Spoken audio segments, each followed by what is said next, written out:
Está Bueno, temblando. bueno, en realidad he ido desarrollando esta clasificación para enfrentar el manejo del queratocono, que cada vez me convence más porque siguen existiendo, ¿a dónde sí? Dale, ¿aquí? ¿Dónde? ¿Acá? Porque siguen habiendo pacientes que llegan con distintas conductas en segunda opiniones o en interconsulta, con conductas bastante, entre comillas, aleatorias, digamos, con respecto a lo que tiene que hacerse, y vienen a veces bien confundidos, y uno ve que se indica crosslinking en casos sin progresión, se indica crosslinking en queratoconos muy avanzados, que no tiene ya ningún sentido hacerle crosslinking. Por ejemplo, esta semana, a fines de la semana pasada, me llegó un niño, no había visto nunca un queratocono que tenía cerca de 80 de curvatura corneal y en el otro algo menos, y que le habían hecho crosslinking. Entonces, ¿qué sentido tiene hacer un crosslinking en un niño que está prácticamente ciego? Después, también indican anillos cuando hay progresión, o anillos cuando ya el queratocono está muy avanzado para los anillos, etcétera. Entonces, yo creo que existe la necesidad todavía de esquematizar esta conducta, este es el niño que llegó, un queratocono en el ojo izquierdo, tenía tremendamente, lo vamos a operar esta próxima semana. El queratocono prácticamente llegaba al limbo, tenía una curvatura cerca de 80. Así que, como le digo, otro paciente que me llegó hoy día, perdón, ayer o anteayer, me llegó con el cuarto hidrops en su ojo izquierdo, cuarto. Había tenido un hidrops en el 2015, otro hidrops en el 2017, en el 2019, y ahora un hidrops en el 2023, y se convenció que tenía que operarse. Así que lo va a operar también la próxima semana. El otro ojo, lo que pasa es que el otro ojo, los queratoconos son tremendamente asimétricos, y el otro ojo se manejaba relativamente bien.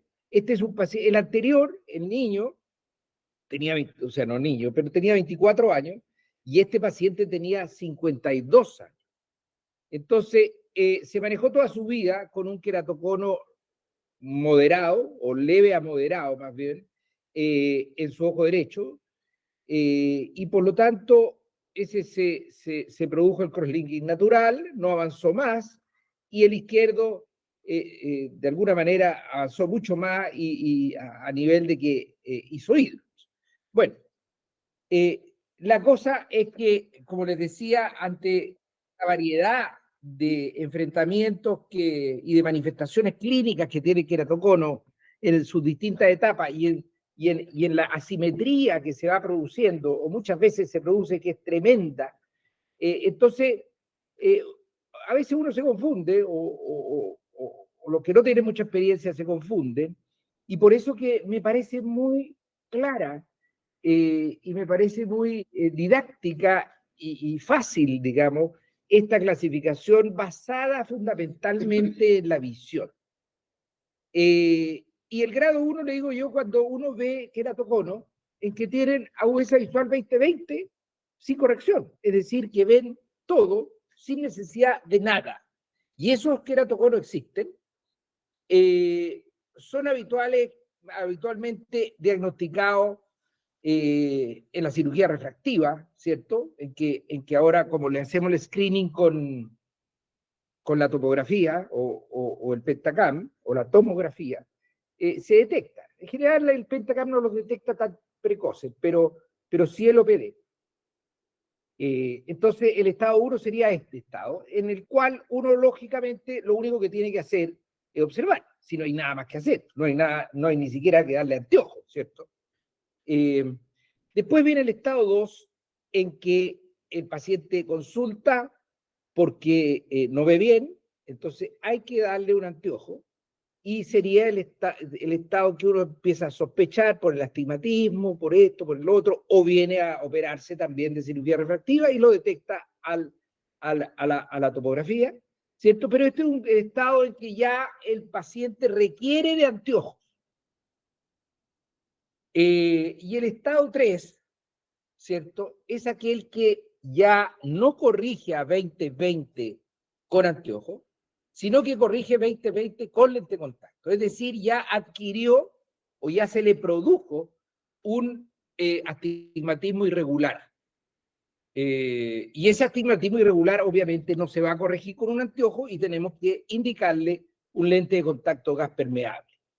En estas 3 etapas, independiente de la corrección óptica que le demos, tenemos que tener en claro de que estamos frente a un queratocono incipiente y un queratocono que, sobre todo si son jóvenes, puede progresar. Y por lo tanto, tenemos que observarlos cada 6 meses estrictamente con OPD. Nosotros no vamos a observar nada clínicamente. Digamos, podemos observar un cambio en la refracción, sí, pero la sensibilidad y más fina, digamos, que para detectar la progresión va a ser con el OPD, ¿cierto? Y obviamente tenemos que tratar la alergia, en que muchas veces se acompaña y está demostradamente asociada en esta patología. Entonces tenemos el grado 1, 2 y 3, ¿cierto? Si no progresa, vamos a hacerle topografía. Esto es ¿dónde está? Allá, allá. Entonces, si no progresa, la topografía, vamos a hacer topografía cada 6 meses, si no progresa, ¿cierto? Vamos a estar observando, como podemos ver aquí, en este caso, que es un queratocono incipiente, pero no tanto, que se detecta, ¿cierto? Aquí vemos la simetría a la topografía y vemos el diferencial en que está relativamente verde y por lo tanto neutro en su progresión. Y seguimos entonces observándolo cada 6 meses. Sin embargo, si progresa, ¿cierto? Como podemos ver, este queratocono en que progresó desde aquí, desde aquí, que este es el primero, al segundo, ¿cierto? Hay una progresión que la podemos ver aquí, ya está más amarilla, ¿cierto? Y que nos indica entonces la necesidad de un crosslinking, que lo hacemos, ¿cierto? Y aquí vemos el efecto de este crosslinking de la última topografía con respecto al pre-crosslinking que es este. Es decir, se aplanó en este monto, en esta cantidad, ¿cierto? Saliendo incluso del centro el queratocono, lo cual es muy bueno y va a recuperar bastante visión y se va a facilitar la refracción en este caso. Ahora, el consenso, el último consenso del año 2015 de expertos corneólogos, ¿cierto? Dijo muchas cosas, las cuales no todas son estrictamente ciertas o vigentes, porque obviamente va evolucionando el conocimiento y algunas se están cuestionando como ya vamos a ver, pero dice que la progresión es habitualmente acompañado por una disminución de la visión de la agudeza visual mejor corregida. Es decir, cuando nosotros veamos que cambia la refracción o la agudeza visual sin corrección o con corrección, hay que parar la oreja y puede haber una progresión y por lo tanto tenemos que tratar con un crosslink. Ahora hay una serie de parámetros, ¿cierto?, que son clásicos para ver, para indicar o para diagnosticar el queratocono, ¿cierto? Como son, y también lo establece este consenso, ¿cierto?, que cuando haya una K2, fundamentalmente mayor de una dioptría, y como nos enseñó Frank Larkin, sobre todo la Kmax, hay que fijarse en la K máxima, no en la K2, ¿cierto?, que progrese mayor de una dioptría, o el índice inferior superior, o el KISA, etcétera, pero fundamentalmente yo diría que la K max la importante, digamos, de observar para ver si hay progresión. Y tenemos que también tener muy claro de que tenemos que estar mucho más atentos a menor edad, ¿ya? Y eso es una verdad de Puerto un buque, porque en los niños esto progresa muy rápidamente, y en los adultos, acuérdense que hay un crosslinking natural, por lo tanto, prácticamente no progresa.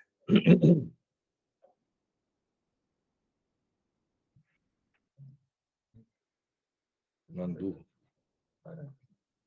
Ya. Aquí tenemos un ejemplo, ¿cierto? En que tenemos una etapa 1, este ojo, es del mismo paciente, obviamente, está en etapa 1, ¿cierto? Con un cilindro mínimo y que alcanza 1,2 sin corrección. O sea, pero claramente hay un queratocono. Uno observa la topografía, que hay un queratocono incipiente en la parte inferior que no compromete aún la pupila y por lo tanto le permite una visión de 1,2 sin corrección porque era de metro, ¿cierto?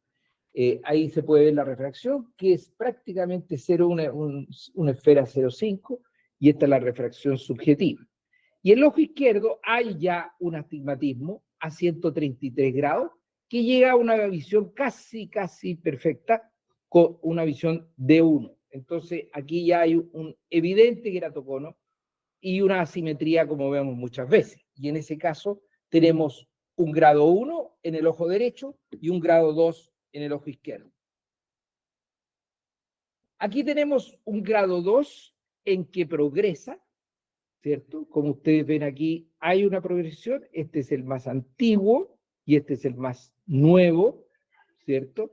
Y esta es la diferencia entre el intermedio y el más antiguo, y esta es la diferencia entre el intermedio, perdón, entre el último y el más antiguo, en que vemos que hay un encurvamiento, ¿cierto? Evidente en este periodo de tiempo, y por lo tanto hay que estar muy sospechoso para hacer un crosslink. Hay que estar muy atento, ¿cierto?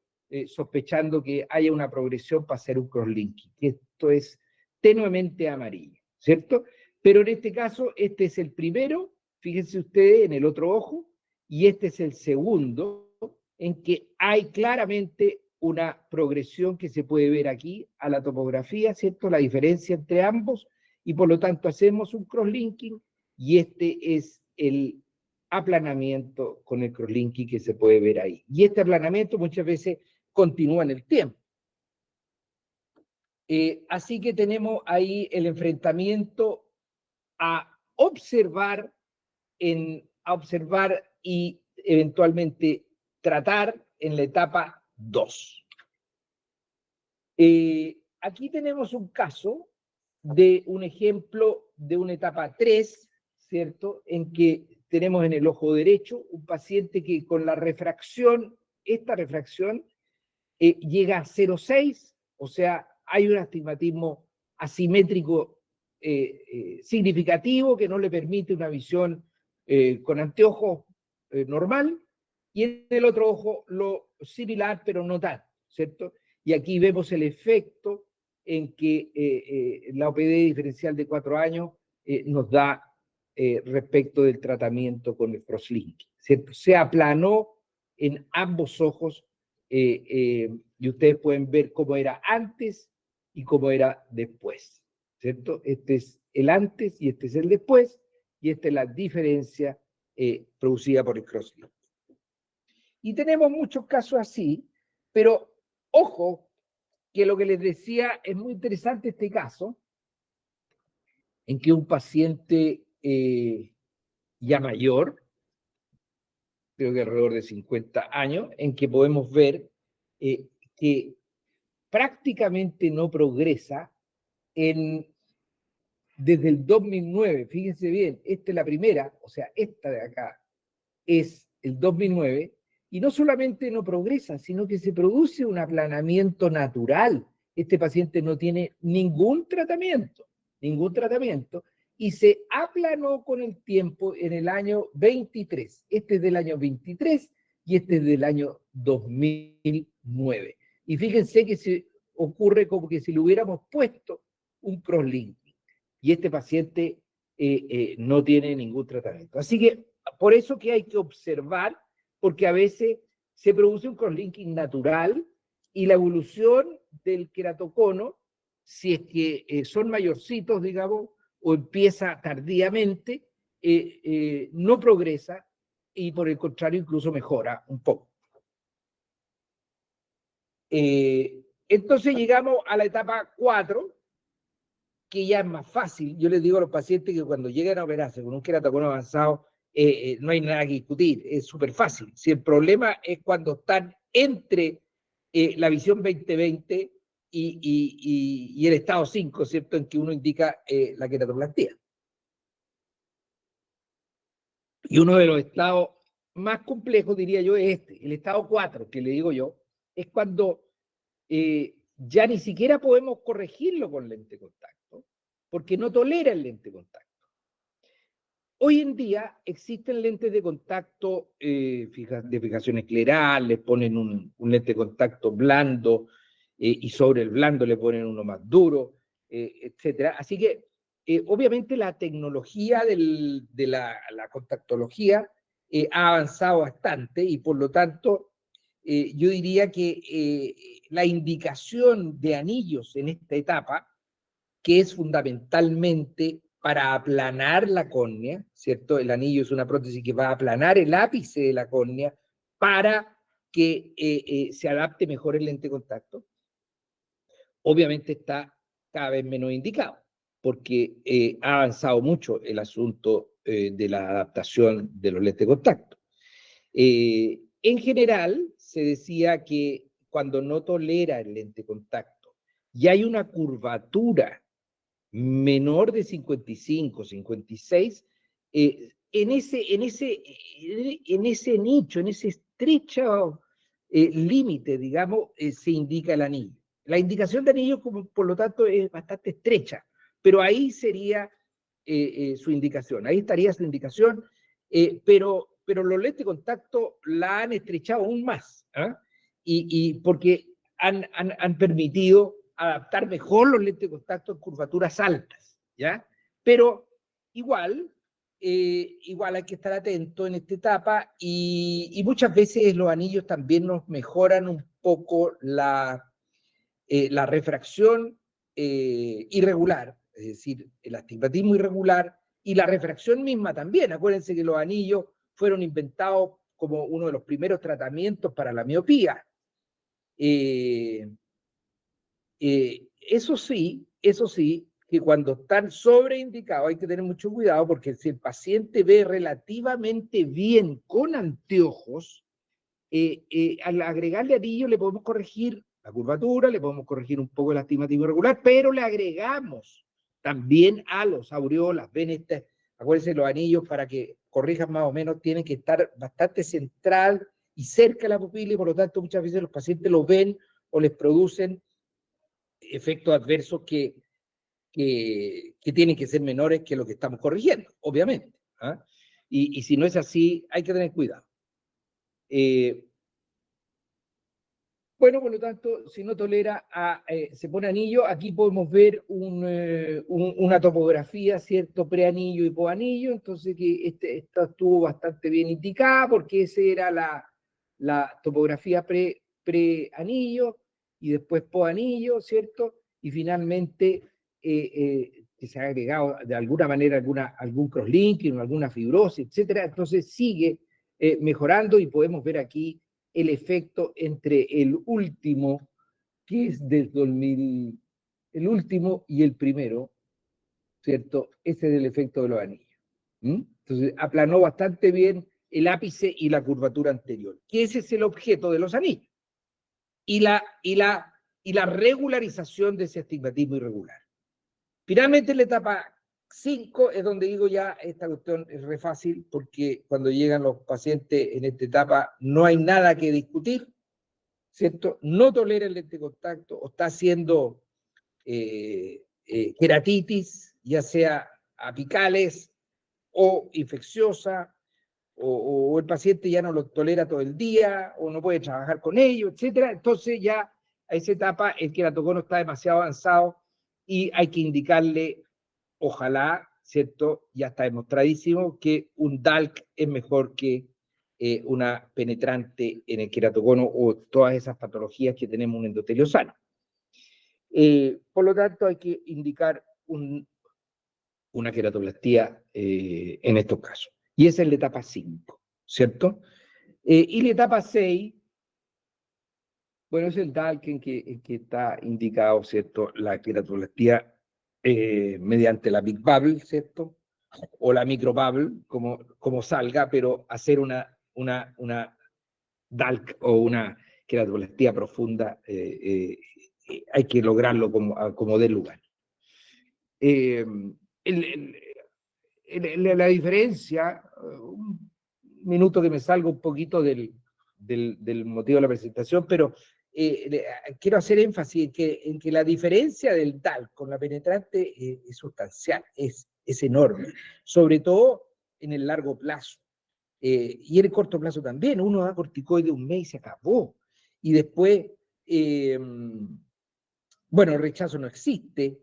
Y después la inflamación, cuando la sutura está bien y todo anda bien, se acabó el tema. A veces llegan pacientes después de 5 años, de 10 años que no vinieron a control, perfectos, sin tratamiento, sin nada.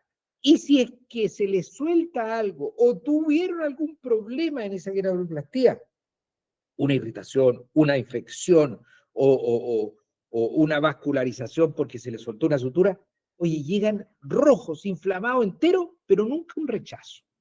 O sea, si hubiera sido una penetrante, habría rechazado. Entonces, estamos a salvo y estamos muy tranquilos, ya sea que se controle ese paciente o no se controle, ese DAL va a tener buen pronóstico y no va a fallar esa queratoplastía.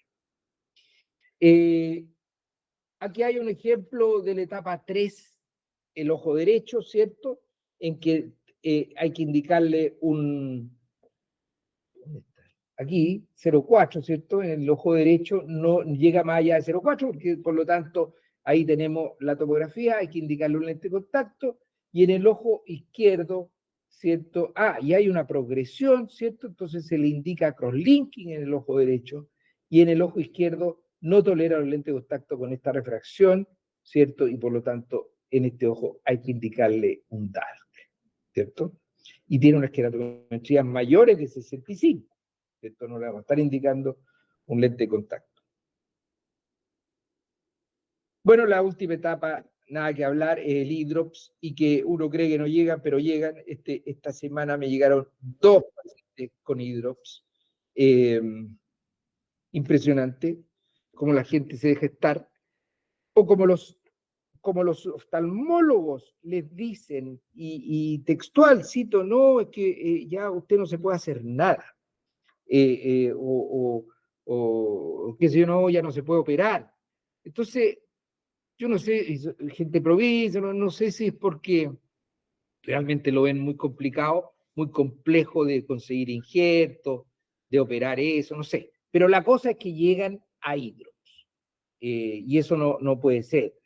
Yo creo que en el futuro ya ni siquiera van a llegar para el DALC, porque con el cross-linking obviamente vamos a prevenir la progresión de los queratoconos y no debería haber injerto. Y cada vez yo creo que va a haber menos injerto. Ahí tenemos otro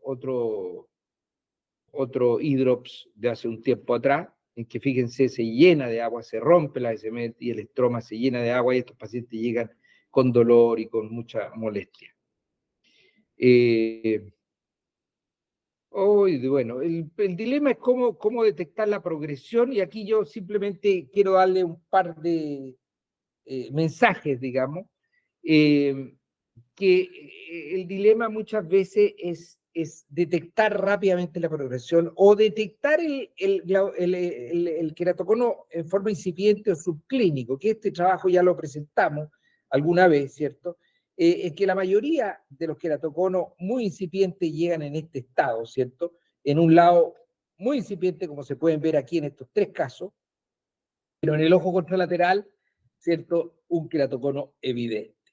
Entonces aquí, cuando llega el queratocono del ojo malo, muy avanzado, que si yo, no hay ninguna duda. Pero el problema es que el ojo bueno llega en un estado 1 o 2, o 1, peor todavía. Entonces tenemos que tener muy claro cómo detectar la progresión en ese caso. Y ahí hay un error de concepto o una confusión todavía. Se sigue, y aquí volvemos al consenso, al grupo de consenso del año 2015, en que dice que la progresión de la estasia está definida por un cambio consistente en al menos dos de los parámetros, ¿cierto? Cuando la magnitud del cambio está sobre la variabilidad normal del sistema que está probando. Y eso es súper importante, esa frase, porque eso quiere decir que lo está comparando, ese caso de queratocono incipiente que le estamos pidiendo que nos diga cómo es, lo está comparando con una base de datos del aparato, del sistema, ¿cierto? Que muchas veces son peores, o no muchas veces, la gran mayoría de las veces, o todas las veces, son peores, no son queratocono incipiente. Es decir, no lo está comparando con una base de datos de queratocono incipiente, lo está comparando con una base de queratoconos precoces, si es que precoces. Y por lo tanto, nos va a dar normales. La mayoría de los parámetros nos va a dar normal.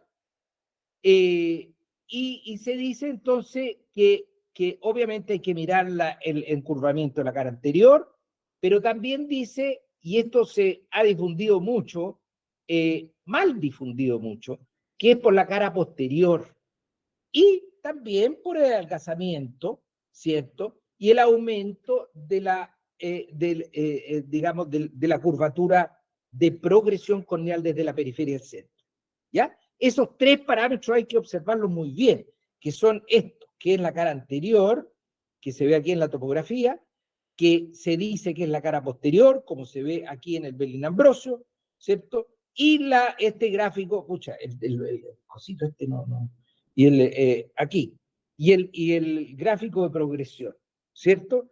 Que esos serían los tres parámetros muy importantes a observar, tanto en el diagnóstico como en la progresión precoz. Y nosotros hicimos este trabajo que nos costó mucho sacarlo, pero con Diego al fin lo sacamos y con Álvaro Rodríguez fundamentalmente, y lo publicamos en el American Journal en el 21, ¿cierto? Y que lo conocen ustedes, en que evaluamos los pacientes, ¿cierto? Mínimamente afectados de un ojo, ¿cierto? Por lo tanto, con queratocono incipiente, de todas maneras, porque eran en casos altamente asimétricos, como se ve aquí, tomamos, ¿cierto? Tomamos los ojos más sanos, ¿cierto?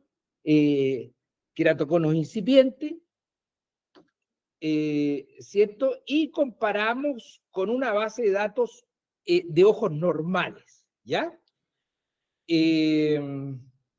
Bueno, las conclusiones, para resumir, ¿cierto? Ustedes las conocen, de que hay solo algunos parámetros que son capaces de detectar el queratocono precoz, ¿cierto? Eso es lo primero, no todos los parámetros. Y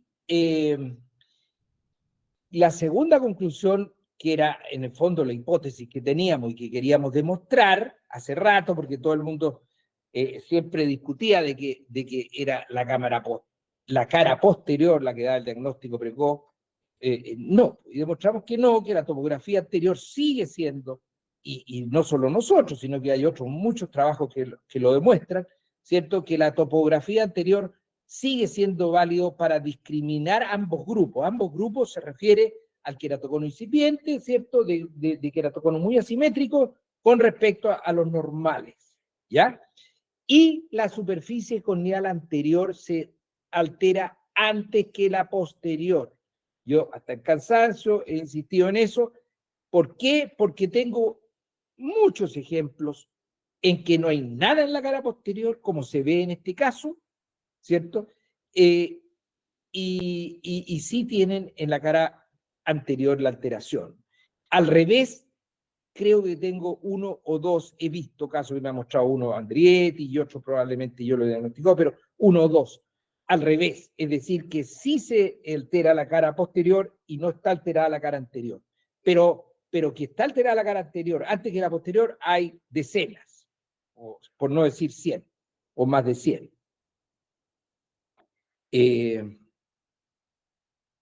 Y aquí ustedes pueden ver, ¿cierto?, que el índice de la progresión asimétrica también es importante. Incluso en el Pentacam, aquí ustedes ven de que este queratocono, que se ve muy bien a la topografía, arriba, a la OPD, ustedes pueden ver que en el Pentacam no hay nada a la cara posterior. Aparece un amarillo en la elevación frontal, o sea, aparece alguna advertencia en la elevación frontal y aparece también una advertencia en el índice de progresión. Sin embargo, en la elevación posterior, nada, cero. ¿Ya? Entonces, este es un ejemplo clásico de lo que hay que mirar. Hay que mirar la topografía anterior, que me da, es más sensible que el Pentacam. Hay que mirar la cara anterior en el Pentacam y el índice de progresión en el Pentacam. Lo que nos puede aportar el Pentacam de todas maneras para mayor sensibilidad y detección precoz o diagnóstico precoz de la progresión es el índice de progresión, el perfil de progresión del grosor corneal, que es este. Ahí tenemos que ir a ver eso, ¿ya? Bueno, y esto ya también está prácticamente demostrado, ¿cierto? Que el OCT epitelial es uno de los parámetros también más precoces para detectar el queratocono, lo cual nuevamente nos está diciendo que el problema empieza en la cara anterior, no en la cara posterior. ¿Quién le importa el epitelio de la cara posterior? La cara posterior está en el endotelio. Sin embargo, hay un adelgazamiento, hay una de la cara anterior, un adelgazamiento epitelial, perdón, y por lo tanto el adelgazamiento epitelial está respondiendo ¿a qué? Está respondiendo obviamente a una alteración de la cara anterior, no está respondiendo a una alteración a la cara del endotelio. Entonces, esto también indirectamente a mí me parece que también nos habla de que el diagnóstico precoz o la progresión o el diagnóstico precoz, como digo, comienza en la cara anterior. Mire, fíjense este caso, que una niña de 32 años, con esa refracción, 1,2 de visión, un queratocono absolutamente precoz, incipiente, en que el OPD nos dice que hay una sospecha de queratocono, ¿cierto?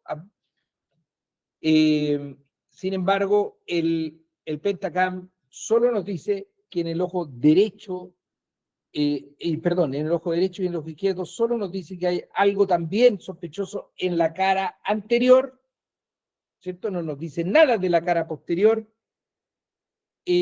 Aquí tenemos la progresión o topografía seriada en que vemos que hay una cierta amarillento, digamos, en la progresión, es decir, existe nos acusa la cara anterior una progresión del queratocono. Sin embargo, el OPD no es tan sensible, y ese es el otro mensaje que les quiero dar. En la cara anterior, el OPD no nos acusa ninguna progresión, o sea, si nosotros hubiéramos controlado esto solo con Pentacam, no hacemos nada, ¿cierto? No nos va a diagnosticar el tema.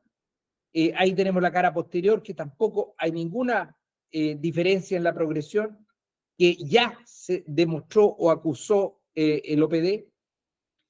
Y por lo tanto, en resumen, la clasificación se basará fundamentalmente en la agudeza visual, en la etapa 1 sin corrección, la etapa 2 con corrección y la etapa 3 con lente de contacto, en la cual en las 3 etapas tenemos que observar cada 6 meses de forma estricta, ¿cierto? Y observar con OPD y ver el Pentacam, si quieren se apoyan en el Pentacam en la parte del análisis de la progresión, del perfil de progresión del grosor de la córnea. También tiene que, obviamente, la conducta depender de la progresión precoz, ¿cierto? En que vamos a a indicar el crosslinking, de la tolerancia al lente de contacto en que indicamos anillo, bueno, y el DALK la etapa 5 y 6, como digo, no tienen ninguna discusión y son lo más obvias.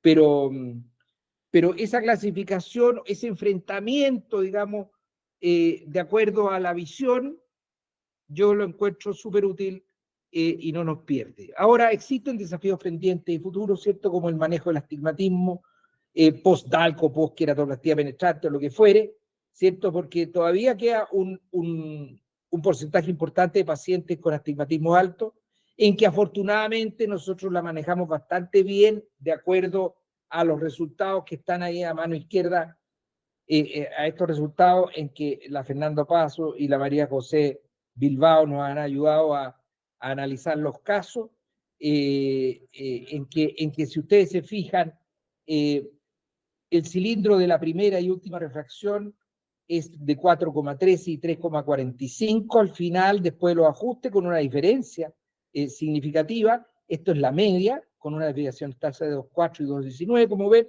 lo cual nos demuestra que estamos manejando relativamente bien el astigmatismo con esta sutura de Prolén mixta, ¿cierto? Que nos permite hacer este ajuste. Como ustedes ven ahí, no sé si se ve, aquí tenemos un caso postoperatorio con un astigmatismo de 11 y la ajustamos en el mismo momento, ¿cierto? A las 3:37, después a las 4:03, a las 4:21 y finalmente a las, bueno, no sé qué hora, de 6,5 pasamos a 5 y finalmente llegamos a 1,25 astigmatismo, ¿ya? Y de 11,75 pasamos a 1,25 en la consulta. Este ajuste se hace simplemente porque la sutura de Prolén lo permite. Y la sutura de Prolén mixta también lo permite mejor porque podemos sacar o los separados o ajustar la corrida, ¿cierto? Y con ese manejo, tanto intraoperatorio al final de la cirugía lo hacemos en forma cualitativa y después de la cirugía lo hacemos en forma cuantitativa mediante esta refracción, ¿cierto? Esta autorrefracción, llegamos a estos resultados que digo yo son bastante razonables respecto a la literatura internacional en que hay un porcentaje importante de astigmatismo alto post-queratoplastía. Otro desafío pendiente, pero ya se sale también un poquito de la presentación, es el manejo del astigmatismo post-DALK, perdón, es la estaxia periférica post-DALK, ya en que vemos que después de 10, 20 años los pacientes o progresa el queratocono del receptor, el lecho, o se produce una ectasia de alguna manera mayor en el lecho del receptor. Y ustedes fíjense cómo se ve que en la zona inferior o inferior temporal, en este caso se produce un encurvamiento tremendo de 70 aquí y por acá de no sé cuánto, no es caso ahí. Y por lo tanto con un astigmatismo tremendo. Nuevamente, y los pacientes pueden llegar con la queratoplastía clara, absolutamente clara, perfecta, transparente, pero con un astigmatismo tremendo, en que ahí tenemos que o resuturar, abrir la herida de nuevo y resuturar y hacer la misma sutura mixta con Prolén cuando el lecho lo permite, porque a veces es tan delgado que no lo permite, o bien hacer un retrasplante. Pero con la resutura hemos salvado y ya no hacemos tanto retrasplante. Muchas gracias. Eso es.